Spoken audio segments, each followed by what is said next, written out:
này ai thân nó lo mấy thế ai lo house dần representative thằng I say I will solemnly like to talk young one who begin my life.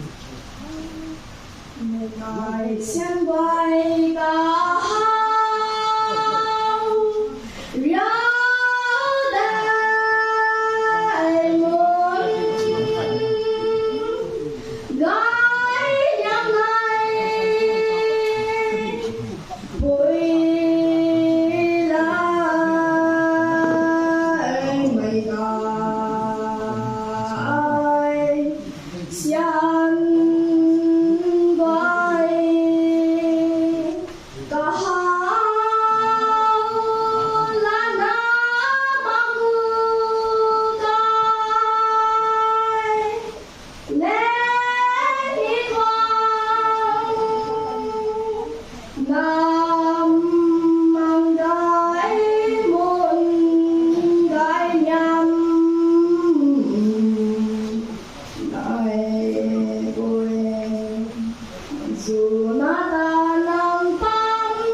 Đài Loan